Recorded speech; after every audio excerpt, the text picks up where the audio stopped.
కేంద్ర ప్రభుత్వ ఉద్యోగులందరికీ సంబంధించి అంటే ఉద్యోగులు ముఖ్యంగా పెన్షనర్లకు సంబంధించి మరో ముఖ్యమైన అప్డేట్ అయితే త్వరలోనే రాబోతోంది.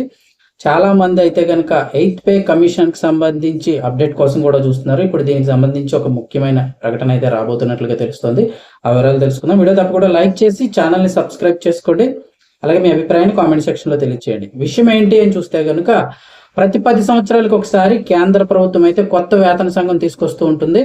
ఇప్పుడున్న 7వ వేతన సంఘం అమల్లో ఉండగా త్వరలోనే అందుబాటులోకి 8వ వేతన సంఘం అయితే రానుంది.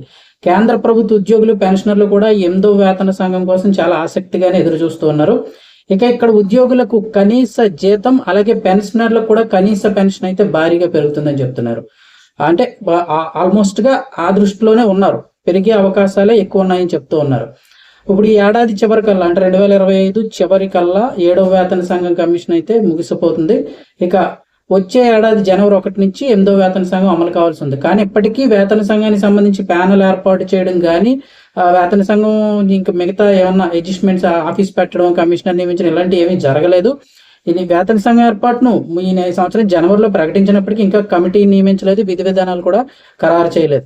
సాధారణంగా కమిషన్ ఏర్పాటు చేసిన 12 నుంచి 18 నెలల వరకు ఇవన్నీ కూడా చెక్ చేసి ఆ విధి విధానాలు ఖరారు చేసి చేయడానికి 12 నుంచి 18 నెలల సమయం పడుతుంది. ప్రభుత్వం సదరు సమీక్షలన్నీ సిఫార్సులన్నీ కూడా సమీక్షించి ఆమోదించి అమలు చేసేందుకు ఇంకో సంవత్సరం పట్టొచ్చు అంటున్నారు.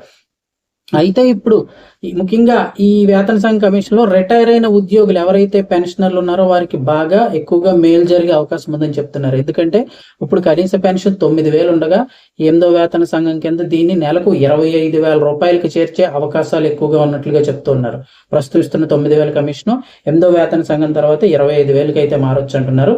దాదాపు ఈ అంశాన్ని కేంద్రం పరిశీలిస్తుంది, ఆల్మోస్ట్ గా ఖరారైందని కూడా చెప్తున్నారు. అంటే పూర్తిగా అధికారికంగా ప్రకటించలేదు కానీ మినిమం పెన్షన్ 25,000 రూపాయలు చేసే అవకాశం ఖరారైనట్టుగా చెప్తున్నారు. ఇక అలాగే మరో ముఖ్యమైన అప్డేట్, రిటైర్మెంట్ కి సంబంధించి తర్వాత పూర్తి పెన్షన్ పొందే అర్హత ఇప్పటి వరకు అయితే 15 సంవత్సరాలు ఉంది. ఆ 15 సంవత్సరాలది కాస్త 12 సంవత్సరాలకి మార్చాలని చెప్పేసి అదో ప్రతిపాదన, ముఖ్యమైన ప్రతిపాదన అయితే వినిపిస్తోంది. ఈ సంస్కరణ కూడా దాదాపుగా ఖరారైందనే చెప్తున్నారు. అంటే ఇంకా ఎటువంటి అధికారిక ప్రకటన రాలేదు. ఆల్మోస్ట్ కనీస పెన్షన్ పెంచడం ఒకటి, అలాగే పూర్తి పెన్షన్ పొందే సర్వీస్ టైం అయితే 15 ఏళ్ళ నుంచి 12 ఏళ్ళకి తగ్గించడం. అంటే 12 ఏళ్ళు పూర్తి అయిన తర్వాత రిటైర్ అయిన 12 ఏళ్ళు పూర్తి స్థాయి పెన్షన్ పొందే అవకాశం కూడా దాదాపు ఖరారైందంటున్నారు.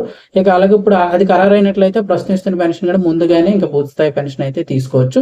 అలాగే పెన్షన్ ప్రాసెసింగ్ పారదర్శకత పెంచేందుకు యూపీఎస్ కూడా సరళీకృతం చేయాలని అయితే ప్రభుత్వం భావిస్తుందని చెప్తున్నారు. ఇక ప్రస్తుతం ఇది మరి అది ఎప్పుడు ప్రకటిస్తుంది ఏంటి కేంద్ర ప్రభుత్వం అనేది అయితే చూడాల్సి ఉంది. దీనికి సంబంధించి ఏదైనా అప్డేట్ వస్తే వెంటనే ఛానల్ ద్వారా మీకు తెలియజేస్తాను.